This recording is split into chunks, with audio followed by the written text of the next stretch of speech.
పేతురు రాసిన రెండవ పత్రిక 3వ అధ్యాయం.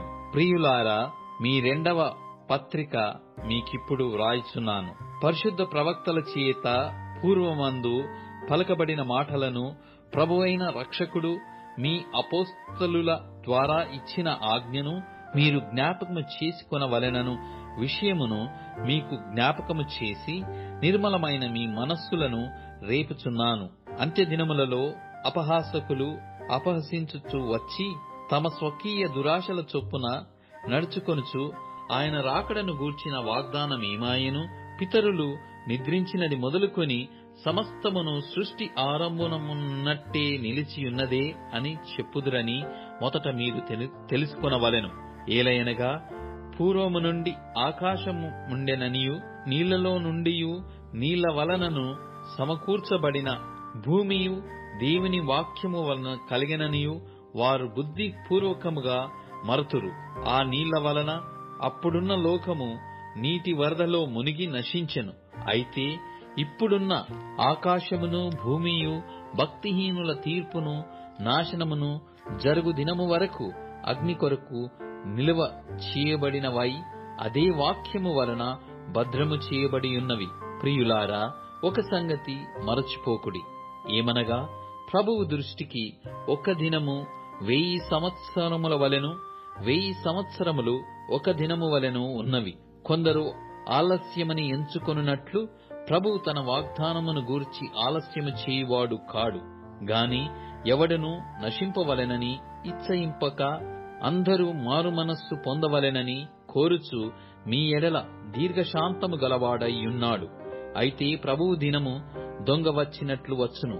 ఆ దినమున ఆకాశములు మహాధ్వనితో గతించిపోవును, పంచభూతములు మిక్కటమైన వేండ్రముతో లయమైపోవును, భూమియు దాని మీదనున్న కృత్యములను కాలిపోవును.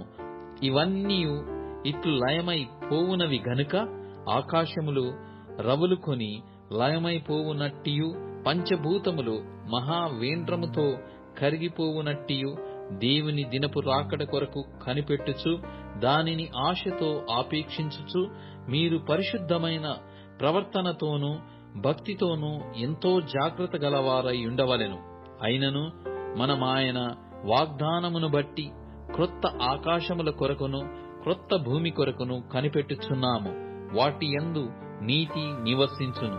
ప్రియులారా, వీటి కొరకు మీరు కనిపెట్టువారు గనుక శాంతము గలవారై ఆయన దృష్టికి నిష్కలంకులుగాను నిందారహితులుగాను కనబడునట్లు జాగ్రత్తపడుడి.